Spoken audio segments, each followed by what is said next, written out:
The beeping of machines was steady, almost mocking, as if they were keeping time with my heartbeat, just to remind me how fragile I really was. The hospital room smelled of antiseptic and fear. My own fear. I was drifting in and out of a medicated haze when I heard the sharp scratch of a pen on paper. My eyes fluttered open, but only halfway. Through the haze, I saw her. My sister, Lena. Her posture was confident, almost too confident, as she signed her name on the clipboard the doctor held. Her lips moved, barely a whisper, but clear enough for me to hear. "You'll never wake up." The words slashed through me sharper than any scalpel could. I froze. My breath caught. Was I hallucinating? The drugs made everything blurry, but her smirk wasn't a dream. I wanted to speak, to shout, to rip out the IV and scream for help. But my throat was sandpaper. My voice wouldn't come. The doctor nodded, his face unreadable, and walked out of the room. Lena leaned closer. I could feel her perfume, the same brand our mother used to wear, only bitter now, twisted by the venom in her words. "Rest, Clara," she whispered again, brushing a strand of hair from my forehead like a caring sister would. "You need your strength for what's coming." I shut my eyes tight, praying it was all in my head. But the echo of her voice carved itself into my memory. The irony was cruel. Here I was, scheduled for surgery that could save my life. Yet my greatest threat wasn't the illness. It was Lena, my own blood. Memories of us as children flickered behind my eyelids. Summers in the garden, sharing secrets under blankets, fighting over borrowed clothes. I always believed those petty rivalries were just sisterhood. But this was different. This was war, declared with a whisper. The night dragged on, each tick of the clock stitching my fear tighter around me. I tried to reason. Maybe she didn't mean it. Maybe I misheard. But every time I replayed her voice, the malice was unmistakable. When the nurse came in to check my IV, I studied her face, wondering if I should say something.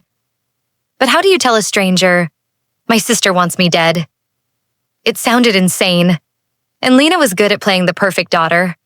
She always was. I bit my tongue. Literally. I let the blood remind me I was still alive. As the hours passed, one truth settled into my bones. I couldn't trust anyone. Not the doctors, not Lena, maybe not even myself. What did she sign? What had she agreed to? Were those papers really about my surgery? Or something else entirely? The thought made my stomach twist. Our mother had passed only months ago, leaving behind a house filled with memories, and an inheritance neither of us dared speak about. I remembered her last words to me, trembling and frail. "Protect what's yours." At the time, I thought she meant the house. Now I wasn't so sure. The door creaked open again. Lena returned, phone in hand, her smile too bright for this sterile place. She glanced at me, then whispered into the phone. "Yes, it's done. She won't make it through this." My chest burned. She wasn't even hiding it anymore. I clutched the bedsheet in my fists, trying to stop my body from shaking. Every fiber of me screamed, "Survive." No matter what. Survive. Before you get too comfortable, like this video and subscribe, but only if you truly enjoy these stories. And tell me where you're watching from. I want to see how far this story travels. The nurse entered again, this time with a tray of syringes. My eyes darted to Lena, who stood by the window, watching. Waiting. As the nurse drew closer, I whispered with the last strength I had. "Don't let her sign." But it was too late. The needle pierced my arm. Darkness began to swallow me whole. The last thing I saw was Lena's smile. And in that moment, I realized I might never wake up again. When I woke the next morning, the sunlight streaming through the hospital blinds felt like a cruel joke. Bright, warm, indifferent. I was alive, yes. But for how long? Lena had left hours earlier. Or maybe she never left at all. I couldn't be sure anymore. To escape the fear gnawing at me, my mind wandered back to the last time we'd all been together before Mom passed away. Her final birthday. A night that should have been filled with celebration. But instead, it planted the poison that was now choking me. The dining room had smelled of lemon cake, the one Mom always loved. I had baked it myself, with careful hands and a heart desperate to make her happy. She was so frail then, but her smile lit up the table as candles flickered across her tired face. "Clara," she said, reaching for my hand, her eyes glassy but full of pride. "You've always been my strength." Her words warmed me, but I didn't see the storm brewing across the table. Lena's fork froze midair, her lips pressed into a thin line. She glanced at me, then at Mom, and for the briefest moment, I saw it. The rage she tried to hide behind a polite smile. "Happy birthday, Mom," Lena said finally, sliding her gift box forward. Inside was a silk scarf, expensive and elegant, but Mom barely looked at it. She was too busy squeezing my hand, whispering how grateful she was. The silence that followed was heavy, a silence that cut deeper than any insult. Later that night, when everyone else had gone to bed, I passed Lena's room. I heard her crying. I almost went in, but something stopped me. Pride? Fear? Maybe guilt. I told myself she'd be fine. But now, lying in a hospital bed, I wondered if that was the moment she turned against me. Mom's last words haunted me. "Protect what's yours." At the time, I laughed nervously. "What do you mean, Mom?" "It's just us. There's nothing to protect." But she gripped my wrist with surprising strength. "You don't understand. One day you will." She died 2 weeks later. The nurse, Sophia, broke my thoughts when she came in with a clipboard. Her voice was soft, careful. "How are you feeling this morning, Clara?" "Like I'm being hunted," I whispered before I could stop myself. Her eyes flicked to the door, then back to me. Sometimes family brings the deepest wounds. She adjusted my IV. "Rest." "You'll need it," I wanted to ask her what she meant, but she left before I could. That birthday replayed again in my mind. The cake, the scarf, the whispers, the way Mom had kissed my cheek as though it were goodbye. And then, the memory shifted to something sharper. After we blew out the candles, Mom pulled me aside into the kitchen. She pressed a small sealed envelope into my hand. "Not yet," she said. "Read this when you truly need it." I had tucked it into a drawer and forgotten about it. Until now. My heart skipped. Did Lena know about the letter? Was that what she was after? The door creaked open, pulling me back to the present. Lena. Her heels clicked against the linoleum, each step deliberate. She was carrying a bouquet of flowers, too bright for this sterile room. "Good morning, Clara," she said sweetly, her voice dripping honey. "How did you sleep?" I wanted to scream at her, to ask what she had signed, why she had whispered those words. Instead, I forced a smile. "Like the dead," I said, my tone sharper than I intended. Her smile faltered. Just for a second, she set the flowers down. "You're so dramatic." "I'm just trying to help." I coughed a laugh. "By signing papers I never saw?" She tilted her head. "Oh, that. Routine consent forms. You were too weak to sign." I stepped in. "That's what sisters are for." My pulse quickened. Liar. She leaned close, her perfume suffocating. "You really should relax, Clara. Stress isn't good for recovery. Besides," she brushed a strand of hair from my face, just like last night. "We both know Mom always trusted you more. Maybe it's time you trusted me." Her eyes glittered, not with love, but with something darker. Possession. She left before I could reply, her heels echoing down the hallway like a countdown. As soon as the door shut, I pulled the blanket to my chin, trembling. I needed that letter, the one Mom gave me. It might hold answers. Proof. Something to stop Lena. But it was miles away, in the drawer of my desk at home.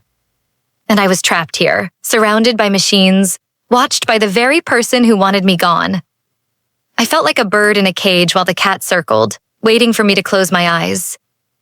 My mind wouldn't stop circling back to one thought. Why me? Why had Mom's love for me turned my sister into my enemy? Could love really rot into hate so deep it became murderous? If you were me, would you have confronted Lena right then, even without proof? As the day wore on, I heard whispers outside my door. Lena's voice, hushed but sharp, speaking to someone on the phone. "Don't worry," she said. "It's almost finished. She won't fight much longer." My blood ran cold, and for the first time I wondered if this hospital was my prison, or my grave. The hallway outside my room hummed with footsteps, chatter, and rolling carts. But when the door creaked open, everything went quiet again. It was Sophia, the young nurse with steady hands and tired eyes. She moved gracefully, adjusting my IV bag, checking the monitor, scribbling something on her clipboard. For a moment, she didn't look at me, only at the machines. But then, when she leaned closer, she whispered so softly I thought I imagined it. I heard her. My chest tightened. My voice cracked. What do you mean?" Sophia's gaze flicked to the door, then back to me. "Your sister. Last night. What she said before you went under the words I'd been carrying like a secret burden weren't mine alone anymore. Someone else had heard." I stared at her, desperate for confirmation. "So I'm not crazy? She really said it?"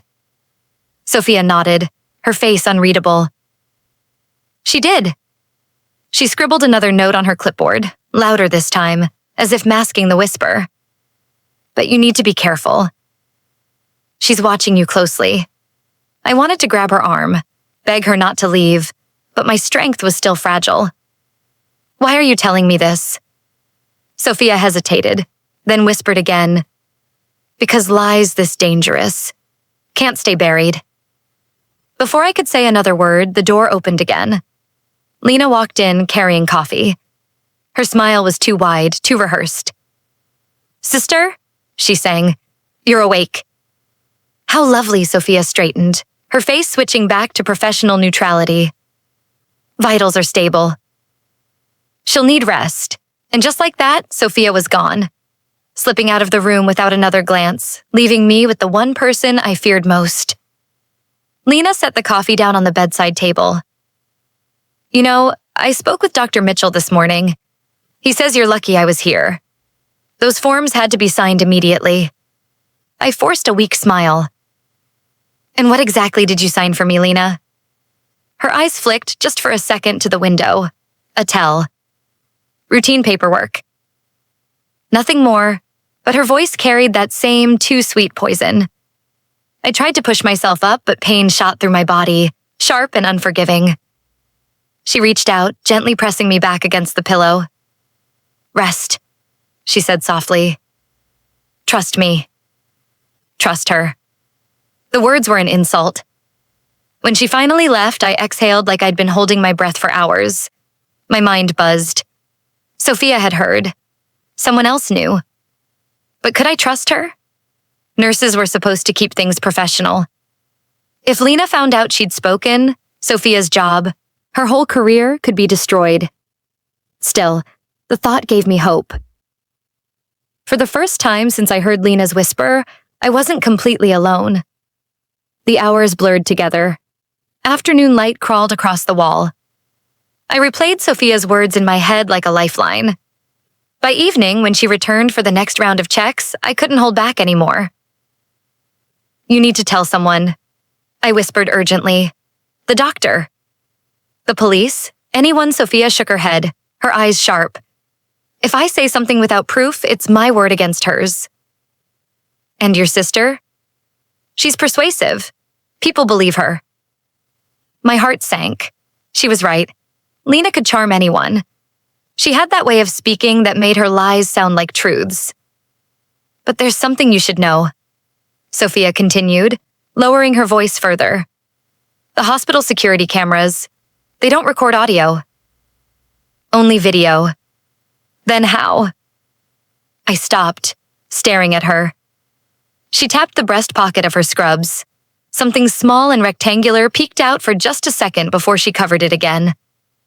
A recorder. The revelation jolted me. You recorded her? Sophia didn't answer. Instead, she tucked the clipboard under her arm and moved toward the door. But before leaving, she turned back.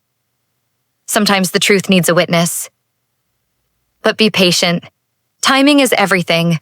And she was gone. That night, I couldn't sleep. Every sound made me jump. The hiss of the IV, the creak of pipes in the walls, footsteps in the hall. My mind chased itself in circles. If Sophia really had proof, why was she waiting? Why not expose Lena now? What was she afraid of? And then it hit me. Maybe Sophia wasn't just protecting me. Maybe she was protecting herself too. The next morning, Lena returned. She was dressed in a sharp blazer, too formal for a hospital visit. She kissed my forehead, the gesture cold, performative. I met with Harper today, she said casually, as if discussing the weather. We're sorting out Mom's estate. Don't worry, I'll handle everything for you.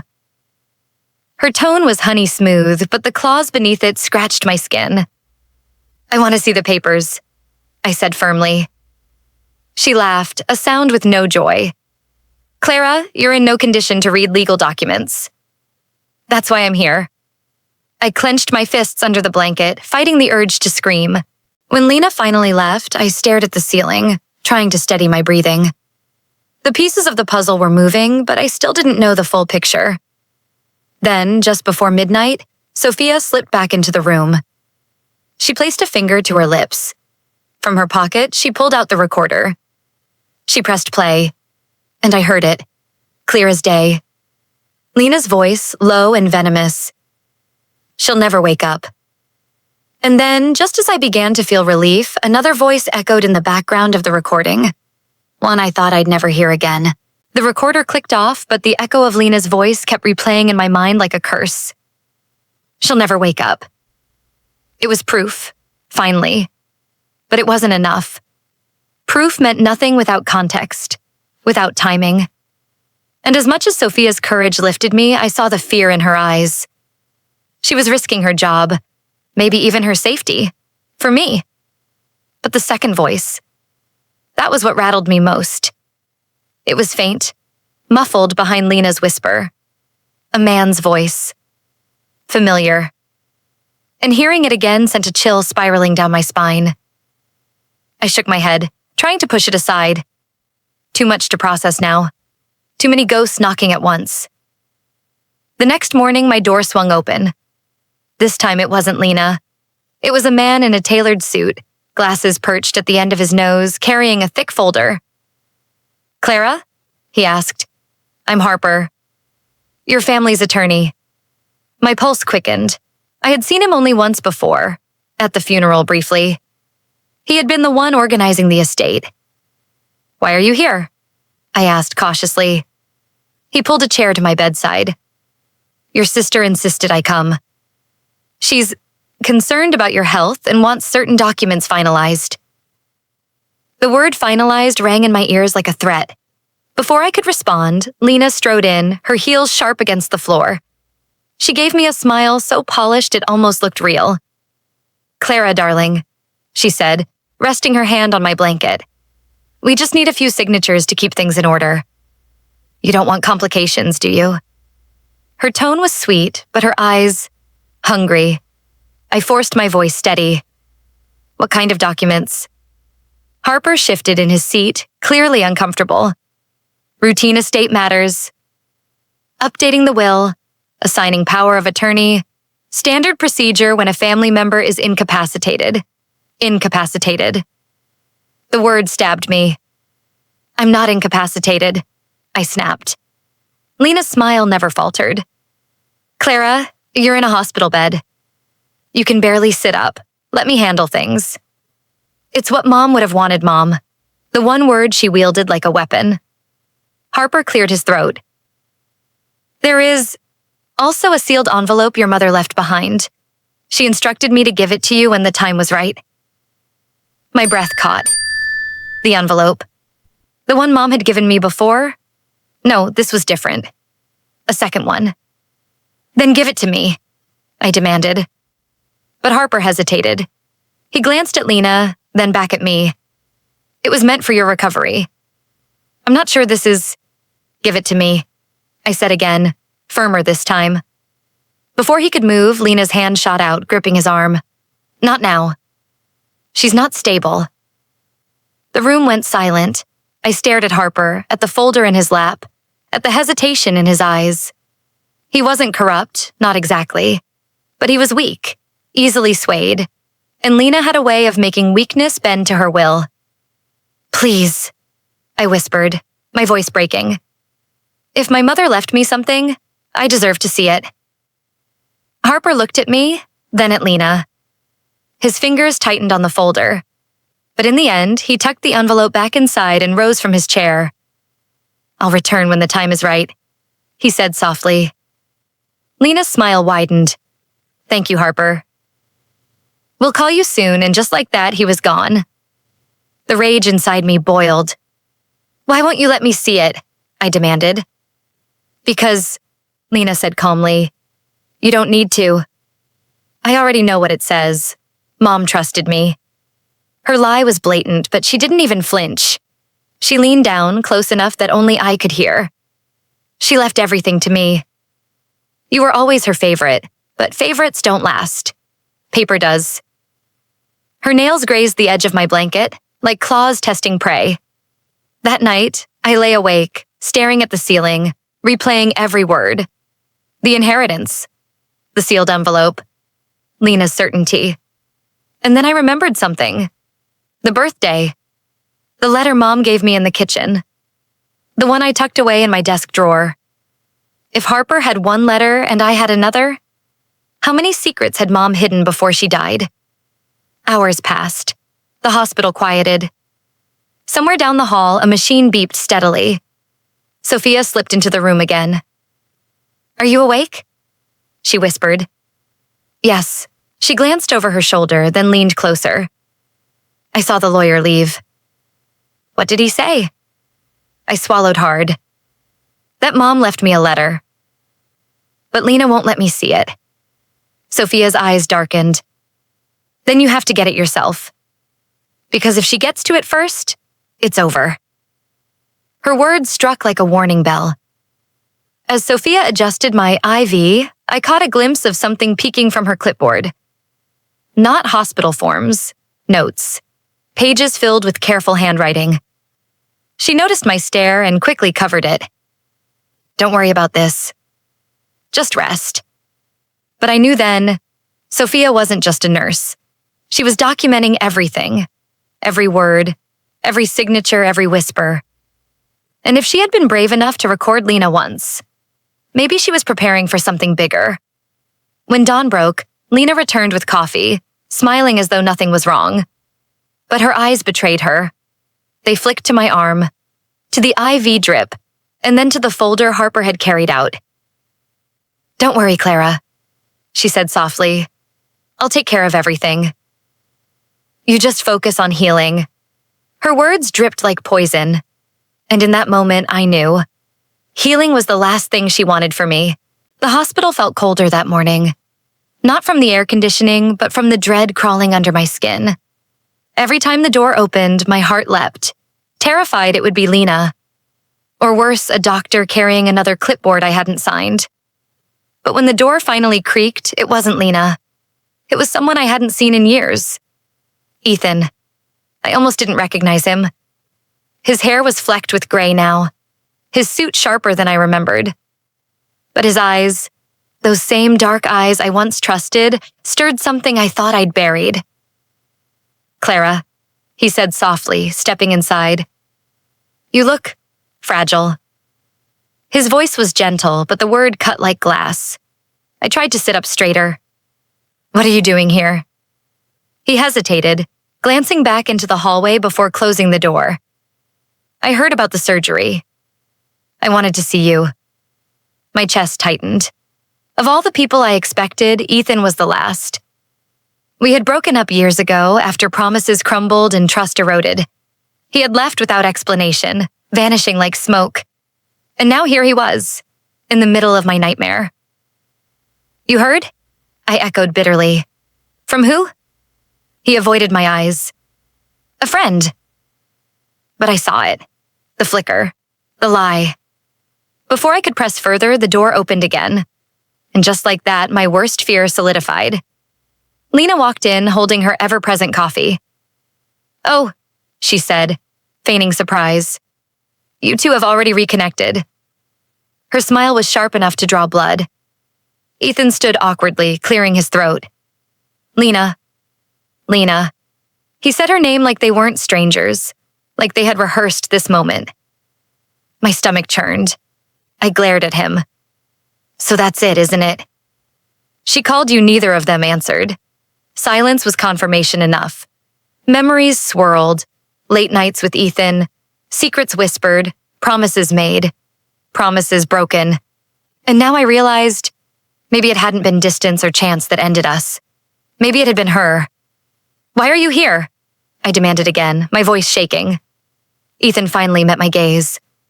To make sure you're safe. Safe. The word rang hollow. Safe from what? Or from who? Lena set her coffee on the table and perched on the edge of my bed like she owned the space. Clara, don't be so harsh. She purred. People change. Old wounds heal, and Ethan has always cared about you. Her hand brushed his sleeve, casual but deliberate. A claim staked in front of me. My stomach twisted. Was this part of her plan too? I turned to Ethan. You left me without a word. And now you stand here, by her side. Tell me why his jaw tightened. He looked down at the floor. It's complicated. Complicated? I spat. My sister wants me dead, Ethan. That's not complicated. That's murder. Lena laughed lightly, waving her hand as if dismissing a child's tantrum. Clara, you're exhausted. You need rest. Don't drag Ethan into your delusions. My eyes burned. She had been whispering those words, delusions, to everyone. The doctors, the lawyer, now Ethan, slowly painting me as unstable. Sophia entered then, her presence like a silent shield. She checked the IV, her eyes flicking to mine with a subtle question. Do you want me to stay? I gave the smallest nod. Lena stood, smoothing her blazer. We'll talk later, Clara. For now, focus on healing. She looked at Ethan. Come on, let's grab coffee. And just like that, they walked out together. Together. The door shut, leaving me in the heavy silence. My chest felt like it might collapse under the weight of betrayal. Old and new. Sophia placed a hand on my arm. You're not imagining this. I see it too. Tears stung my eyes. They're working together. I don't know how long it's been, but they are. Sophia's lips pressed into a line. Then we'll need more than words. We'll need proof strong enough to cut through both of them. I wanted to ask her what she meant, but she left quickly, clipboard clutched to her chest. The hours dragged. I replayed every conversation with Ethan, every lie he had ever told. And now, I saw Lena's shadow in all of them. Had she stolen him from me back then? Or had he chosen her? Either way, the wound reopened, raw and stinging. By evening, the hallway echoed with voices. I recognized Ethan's laugh. Low, familiar, and cruel in this new context. And Lena's softer giggle twined with his. I pressed the pillow over my ears, but it didn't help. The sound drilled through me. They were building a world where I didn't exist. When the door finally opened again, Ethan stepped in alone. He sat on the edge of my bed, his eyes softer this time. Clara, he whispered, you have to trust me. Things aren't what they seem. I laughed bitterly. That's exactly what liars say. He leaned closer, lowering his voice. Lena has plans. Dangerous ones. She thinks you'll sign over everything. If you don't, she'll find another way. My heart pounded. His words were confirmation, but also contradiction. He was warning me, yet standing by her side. Then why are you helping her? I asked through clenched teeth. He didn't answer. Instead, he slipped something into the drawer beside my bed. A folded piece of paper. "Read this when you're alone," he whispered. And then he left. When I opened the drawer and unfolded the paper, the words inside shattered what little faith I had left. The paper Ethan had left was still clutched in my hand when the morning sun crept through the blinds. I had unfolded it in the silence of the night, my fingers trembling. It wasn't a love letter.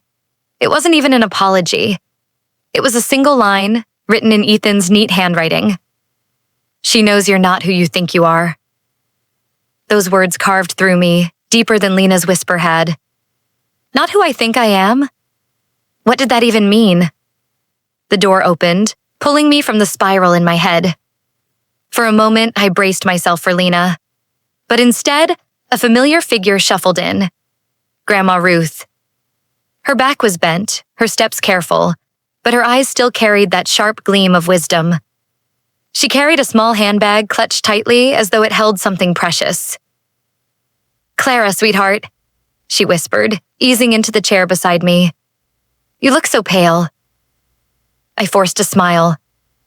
Hospitals have that effect. Her hand reached out, trembling but warm, and she pressed it over mine. "I had to see you, before it's too late." The way she said it made my chest tighten. I tried to lighten the mood. "Don't talk like that, Grandma. You're stronger than all of us." She shook her head. "No, child. I've carried too many secrets. Secrets rot the soul. And Lena, she's using them." My breath caught. "What do you mean?" Grandma looked toward the door, lowering her voice until it was barely a breath. "One of you is not truly your mother's daughter." The room seemed to tilt. "What are you saying?" Her hand squeezed mine tighter. "Your mother was forced to make a choice long ago." And she carried the guilt until her last breath. I stared at her, my pulse thundering. "Which one of us?" Her lips quivered. "I can't say yet. But the truth is in this." She lifted the handbag and pulled out a small wooden box. It was old, the corners worn, the clasp tarnished. She set it on my lap with care. Inside are papers, adoption records, letters, proof. But be careful, Clara. If Lena finds this first, she'll twist it. My fingers shook as I touched the box. It felt heavier than it should have, like it contained not just paper, but the weight of an entire family's lies. Before I could open it, the door burst open. Lena's voice rang out, too bright, too rehearsed. "Grandma." What a surprise. Her smile faltered when she saw the box in my lap. "What's that?" she asked sharply. Grandma's grip tightened on my hand. "Just something for Clara." Lena's eyes narrowed. For a second, her mask slipped. "You shouldn't burden her with nonsense. She needs rest, not old stories." "Stories?" I shot back, my voice steadier than I felt. "Or truths you don't want me to know." Lena's jaw clenched, but she quickly smoothed her expression, turning to Grandma with mock sweetness. "You shouldn't be here, Ruth. This is too much for you." Grandma's gaze hardened. "Too much truth for you, you mean?" For the first time, I saw Lena flinch, just slightly, but enough. She snatched the flowers from the table, her movements sharp. "I'll be back later," she snapped, storming out of the room. Silence lingered like smoke after a fire. Grandma turned back to me, her eyes wet. "She knows, Clara. That's why she's desperate. She's afraid the truth will ruin her claim." I clutched the box tighter. "But what if the truth ruins me instead?" Her trembling hand brushed my cheek. "Sometimes the truth frees us, even if it hurts first." That night, I couldn't bring myself to open the box. I held it close, staring at it as though it might whisper answers. But fear kept me frozen. What if I wasn't Mom's daughter? What if I didn't belong at all? Hours later, when the hallway quieted, I heard voices outside my door. Lena's again, low and sharp, and another voice, Ethan's. "She's getting suspicious," Lena hissed. "She has the box now. Ethan replied. It's only a matter of time. My chest squeezed. They knew about the box. I pressed the call button, desperate for Sophia. She arrived quickly, her eyes widening when she saw the wooden box. Where did you get this? She whispered. Grandma gave it to me. It has records. Proof. But Lena knows Sophia's lips tightened. Then we need to hide it. Tonight she tucked the box into her bag, giving me a reassuring nod. Don't worry. I'll keep it safe. But as she left, my fear doubled. If Sophia had the box, she was in danger too. Sleep wouldn't come. My mind replayed Grandma's words, Ethan's note, Lena's whisper, all pointing to one chilling conclusion. I wasn't who I thought I was. The next morning, Grandma returned, her face pale and drawn. She kissed my forehead and whispered, Be careful who you trust. Her hands trembled as she pressed a photo into mine, a picture of my mother holding a baby. But the face of the child was smudged, faded by time. It's not what it seems, Grandma whispered. One of you is born, and one of you is chosen. Before I could ask more, the nurse called her away for medication. I stared at the photo, my heart racing. Born. Chosen. The words burned into me, reshaping everything I thought I knew. And for the first time, I wondered if Lena's hatred wasn't just jealousy. Maybe it was fear of being exposed. By the third day, the walls of the hospital felt like they were closing in. I wasn't just sick anymore. I was being watched, measured, judged. Every word I spoke seemed to echo back at me, distorted. It wasn't the illness doing that. It was Lena. She arrived that morning in another sharp blazer, her hair perfectly styled, as though she were attending a board meeting instead of visiting her sister in a hospital bed. She had a folder tucked under her arm, and she walked in with the confidence of someone who already owned the place. Clara, she cooed, setting the folder on the bedside table. How are you feeling? Still, confused?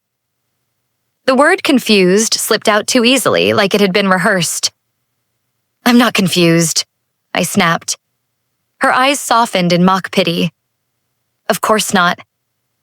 But you've been through so much. The pain, the medication. Sometimes it affects the mind. You wouldn't even realize it. I wanted to throw something at her. Instead, I clenched my fists under the blanket. You don't care about my recovery. You want me out of the way? She laughed lightly, shaking her head. Oh, Clara. Always so dramatic. Don't you remember what the doctor said? Stress can cause hallucinations. As if on cue, Dr. Mitchell entered. His eyes flicked between us.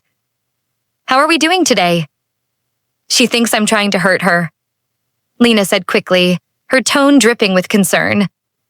She's been saying the strangest things. I gaped at her. That's not true. But Dr. Mitchell's brow furrowed. Strange things? She believes I signed her into surgery without consent. That I want her dead. Lena's voice cracked as if she might cry. Doctor, it breaks my heart. She's paranoid. I think the medication is confusing her. The betrayal burned like acid. She was rewriting reality right in front of me. Clara? Dr. Mitchell asked gently. Have you been experiencing any unusual thoughts? My throat tightened. If I denied it, I sounded defensive. If I agreed, I confirmed her story. I know what I heard, I said firmly. She whispered it. She said I'd never wake up. The doctor's eyes softened, but not with belief, with pity. Lena sighed heavily, placing a hand on her chest. See? She's imagining things. I would never say that. My pulse hammered. I wanted to scream, check the recorder, ask Sophia, look at the proof. But fear held me back. If Lena suspected Sophia, she'd destroy her too. After the doctor left, Lena leaned close, her lips brushing my ear. See how easy it is? A few words, and suddenly you're the unstable one. Her breath was warm against my skin. If you fight me, Clara, you'll lose more than this inheritance. You'll lose yourself. She straightened, her face instantly shifting back to sweetness as she left the room. The rest of the day was torture. Nurses gave me odd looks as though they were evaluating me. A psychiatric specialist even came by, asking questions in a calm tone. "Do you hear voices, Clara? Do you feel like people are plotting against you?" I wanted to laugh at the absurdity. Yes, people were plotting against me, but not because of delusions, because of greed. But the more I spoke, the crazier I sounded. That night, Sophia returned. She saw the tremor in my hands and the panic in my eyes. "They don't believe me," I whispered. Her jaw tightened. "Because she's poisoning their minds." Words can be as deadly as knives. I told her about the psychiatric questions, about Lena's performance, about the pitying looks. Sophia nodded grimly. "She's building a case. If she convinces them you're unstable, she can claim guardianship. Control everything guardianship." The word made my stomach drop. I'd be alive but trapped, stripped of choice, of freedom. I stared at Sophia. "We have to stop her." "We will," she promised. Then, lowering her voice, she added, "But you must stay calm. If you fight too loudly, you'll play into her hands. Let her think she's winning. That's when she'll slip." Her words steadied me. Barely. Later that night, I overheard Lena outside the door again. "She's declining fast," she told someone over the phone. "Delusional. Confused. I'm worried for her safety. We need to move quickly before she hurts herself. Or anyone else." Hurt myself? The audacity of it almost made me laugh. But then I remembered Ethan's note. "She knows you're not who you think you are." Maybe this wasn't just about money. Maybe Lena was trying to erase me because if the truth came out, about adoption, about family secrets, she would be the one with no claim. The next morning, Dr. Mitchell came back with a new form. "Clara, we'd like you to undergo a psychiatric evaluation." Just routine, nothing to fear. I shook my head violently. "No, I'm not crazy, Lena." Standing in the corner, spoke gently. "It's for your own good, sister. We just want you safe." The word felt like a death sentence. Do you think doctors can ever see through manipulative families, or do they always believe the healthy one? When they left me alone again, I pressed my palms to my face, trying not to cry. The walls of the hospital weren't just closing in. They were being padded like a cell. And in the hallway, I heard Lena's laughter. And for the first time, I realized she didn't just want my inheritance. She wanted my identity erased. The psychiatric evaluation was scheduled for the following day. That single word, evaluation, wrapped itself around my throat like a noose. Lena's trap was closing, and soon the world would see me not as Clara, the daughter, the teacher, the survivor, but Clara, the unstable patient. That night, I couldn't sleep. Every shadow in the corners of the room looked like her silhouette, every whisper of the air vents like her mocking laugh. I reached for the drawer where Ethan had left his note, intending to read it again. But my fingers brushed against something else. A thin envelope yellowed at the edges. My breath caught. I pulled it out, heart pounding. It was addressed to me. My name written in my mother's delicate handwriting. I stared at it for a long time, afraid to open it. This must have been the envelope Harper mentioned, the one my mother had left behind. But how had it ended up here, in my hospital drawer? Had Harper slipped it in? Or had Lena planted it, hoping I'd crumble under its weight? With trembling hands, I broke the seal. The letter inside was dated only days before my mother's death. My dearest Clara, by the time you read this, I may not be here anymore. I need you to know something I could never say out loud, not with Lena listening. You've always been my comfort, my light, the daughter who carried me when my own strength faltered. But there is something I kept hidden, something that Lena knows, and may use against you. I was forced many years ago to make a decision no mother should ever face. One of you was born of me, and one of you is chosen. Both are my daughters. Both are mine. But the world, the law, they may not see it that way. Clara, you must protect what is rightfully yours. Lena will never forgive me for loving you openly, and she will not hesitate to take everything if you falter. I am sorry. I am so sorry. Love always. Mom tears blurred the ink. I clutched the letter to my chest, my body shaking with grief and fury. So it was true. Adoption, secrets, lies buried for decades. And my mother's love, the very thing that had comforted me, had also lit the fire of Lena's hatred. I remembered Lena's bitterness at the birthday table, the scarf ignored in favor of my cake, the look in her eyes as though love was a currency I had stolen. Now it all made sense. The door opened suddenly and I shoved the letter under my pillow. Lena strode in, her heels striking like a gavel. "What's that?" she asked immediately, her gaze sweeping the room. "Nothing," I said quickly. Her eyes narrowed. "You're lying." She moved closer, but I pressed the pillow down with all the strength I had left.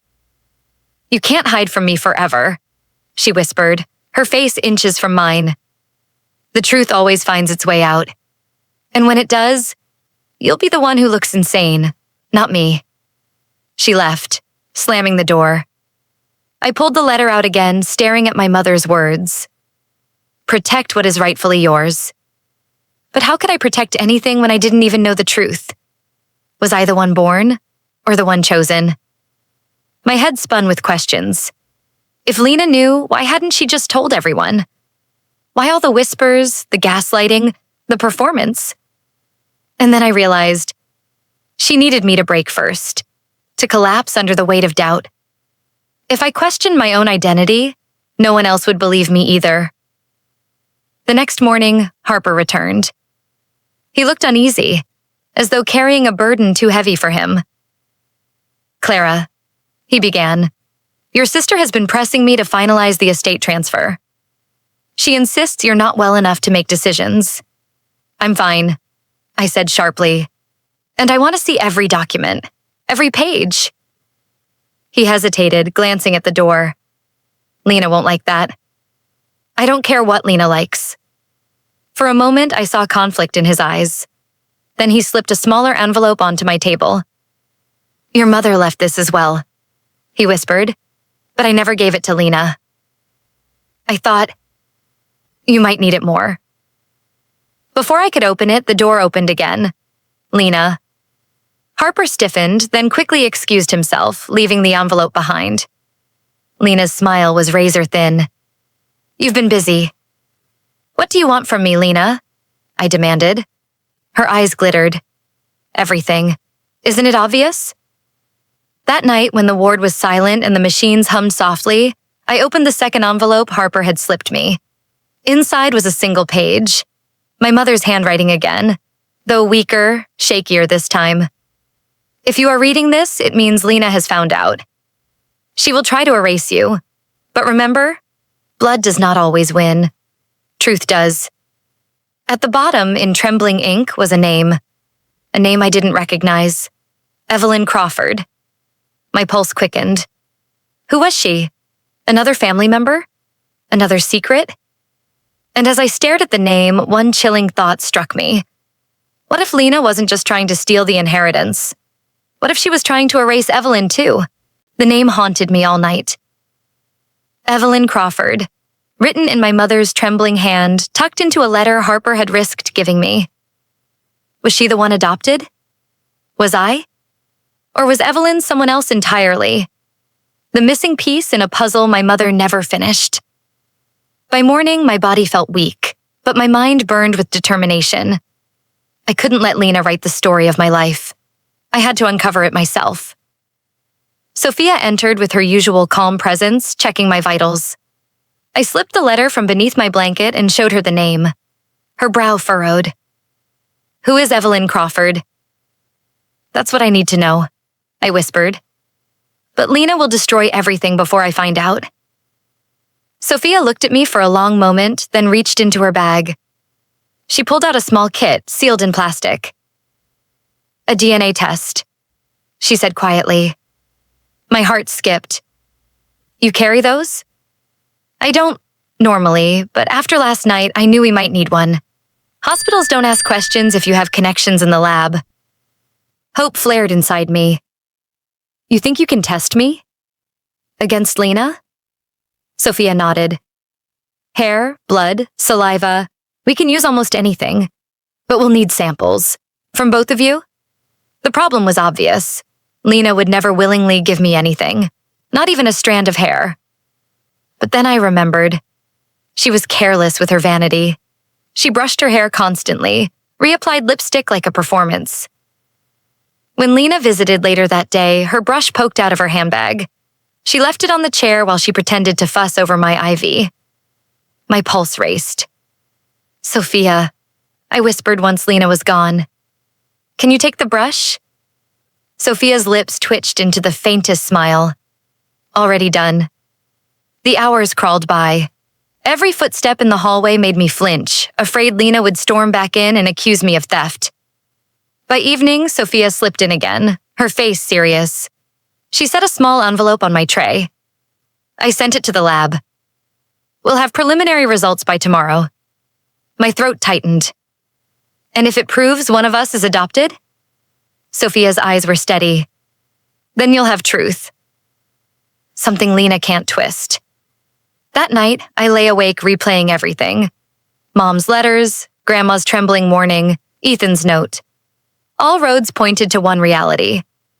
One of us wasn't who we thought we were. But which one? The next day, Lena arrived earlier than usual. She was radiant, wearing a red dress that screamed power. She carried croissants, smiling like the perfect sister. I thought you'd like breakfast, she said sweetly, setting the bag on my tray. I'm not hungry, I muttered. She leaned in, lowering her voice. You should eat. You'll need strength for the evaluation. Doctors are watching closely. One wrong word, one wrong look, and you'll be declared incompetent. Her smile widened. And then I'll finally be able to take care of everything. For both of us, the croissants sat on the tray, untouched. Poison, whether literal or not. When she left, Sophia appeared almost instantly. She slipped a folded sheet of paper into my hand. The results, she whispered. My chest seized. My hands shook so badly I could barely unfold it. 2 names, Clara and Lena, 2 lines beneath them. Mine showed a 100% match to Grandma Ruth. Biological. Bloodline. Lena's did not. I stared, my heart racing. She's not even blood? Sophia nodded grimly. Adopted. Your mother must have kept it secret to protect her. But Lena knows. That's why she's desperate. If the truth comes out, her claim to the inheritance collapses. The room spun. All those years of bitterness, her accusing me of being the favorite. And all along, she must have felt the gnawing fear of not belonging. But instead of finding peace, she had turned it into hate. She's trying to erase me, I whispered. Because deep down, she's afraid she'll be erased first. Sophia's expression softened. Now you know the truth. The question is, when to use it. Later that afternoon, Ethan returned. He looked tired, worn, almost guilty. He sat on the chair beside me, rubbing his temples. You've changed, he murmured. Stronger. More stubborn, I glared at him. Stop pretending you care. You knew. About her. About everything, he flinched. I didn't know all of it. Then why are you here, Ethan? To spy on me? To report back to her? His silence was louder than words. Finally, he said quietly, You don't understand what she's capable of. I understand perfectly. I shot back. She wants me gone. And you're helping her. He shook his head. I made mistakes, yes. But Lena, she's not who you think she is. His words hung in the air, heavy with double meaning. Not who I think she is. That night, Sophia pressed another small object into my hand. Lena's brush, sealed in a plastic bag. You'll need this for later, she whispered. Proof isn't enough unless people see it for themselves. I tucked it under my pillow, my mind racing. Proof, letters, DNA. It was all stacking up, but the danger grew with it. Because if Lena suspected, she'd strike faster. As I drifted into uneasy sleep, I remembered Mom's words. Protect what is rightfully yours. And for the first time, I finally knew what was mine. But when I woke in the middle of the night, my pillow was empty. And the DNA proof was gone. The hospital walls weren't enough for Lena anymore. She wanted something bigger, more permanent. By the end of the week, she had filed for emergency guardianship. Her claim, I was unstable, incapable of making medical or financial decisions. Her proof, carefully fabricated. I was wheeled into the courthouse, the air heavy with disinfectant and polished wood. The irony wasn't lost on me. I was leaving one sterile prison only to enter another. The judge, an older man with weary eyes, glanced at me sympathetically before shuffling the papers in front of him. We are here to determine whether Ms. Clara Harris requires a guardian due to alleged mental incapacity. Alleged. The word clung to me like a lifeline. Lena sat at her table, poised and polished in a navy blue suit. Beside her, Ethan. My heart clenched when I saw him there, on her side, his jaw tight, his gaze refusing to meet mine. I wanted to scream. He had held my hand once, whispered promises into my hair. And now he was here, ready to swear against me. My lawyer, a kind woman named Alvarez, squeezed my shoulder. Stay calm. We'll dismantle her lies one by one, but when Lena stood to speak, her voice was honey, dripping with practiced sorrow. Your Honor, my sister has been experiencing paranoia and delusions since her hospitalization. She believes I am plotting against her. She imagines whispers, conspiracies, even threats to her life. It breaks my heart, but she needs help she refuses to accept. Her eyes glistened as though tears might fall. A performance worthy of an award. The judge turned to me. Miss Harris, do you wish to respond? I gripped the edge of my chair. Yes, I do. I forced myself to meet his gaze. I am not delusional. My sister is plotting against me. She told me herself in the hospital before my surgery. She whispered, "You'll never wake up." Gasps rippled through the courtroom, but the judge's brow furrowed with doubt, just as Lena wanted. Delusions, Lena murmured to the court, shaking her head sadly. Then Ethan stood. My stomach twisted. Mr. Walker, you may testify, the judge said. Ethan cleared his throat. His voice was low, almost hesitant, but the words cut like knives. I've known Clara for years. Recently, I've noticed troubling changes. She speaks of conspiracies without evidence. She accuses people of things they never said. She even claimed I was part of some plan to harm her. My breath caught. You know that's not true. But he kept going, eyes fixed on the judge. I've seen her paranoia worsen. I fear for her safety. I fear she might hurt herself. The betrayal was complete. Do you have any documentation, Mr. Walker? The judge asked. Ethan hesitated, then produced a small recorder. My stomach dropped. On this device, you'll hear Clara during one of her episodes. She claims Lena wants her dead. She rants about adoption conspiracies and secret heirs. He pressed play. My voice filled the room, raw, desperate, unhinged. She whispered it. She wants me gone. She'll erase me just like she erased Evelyn Crawford. Taken out of context, it sounded like madness. Lena dabbed her eyes with a tissue. You see, Your Honor? Alvarez stood quickly. Objection. This recording is inadmissible without verification, but the damage was done. Whispers rose among those in the gallery. The judge scribbled notes, his face unreadable. Then Alvarez played her card. She pulled out a copy of my mother's letter, the one Lena didn't know I still had. Your Honor, this is a handwritten letter from the late Mrs. Harris. In it, she admits to family secrets regarding adoption and warns specifically that Ms. Lena Harris would attempt to undermine my client. The judge leaned forward, scanning the letter. Lena's face paled. Forgery, she spat. It's a forgery. But for the first time, her composure cracked. The judge sighed. This case is murky. On one hand, there are serious allegations of mental instability. On the other, documented family disputes and potential financial motives. I cannot make a ruling today. We will reconvene with further evidence. His gavel struck. Temporary relief, but no victory. As I was wheeled out, Lena leaned close, her whisper a dagger. You think that letter will save you? Evelyn Crawford will bury you faster than I ever could. The name again. Evelyn.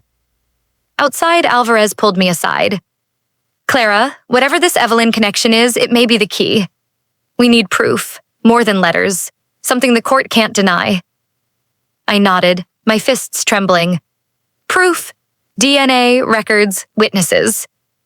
Somewhere, hidden in the shadows of our family, the truth waited, and I'd drag it into the light. That night, back in the hospital, Sophia found me staring at the ceiling. You lost faith in Ethan, didn't you? She asked softly. He destroyed me, I whispered. But he also gave me something. Her brow furrowed. What do you mean? The recording. He thought it made me look crazy, but he slipped. He kept Evelyn's name on it. Now I know it's real. Sophia's eyes widened. Then we find Evelyn. Before Lena does, and for the first time I realized the only person who could save me was the sister I'd never met.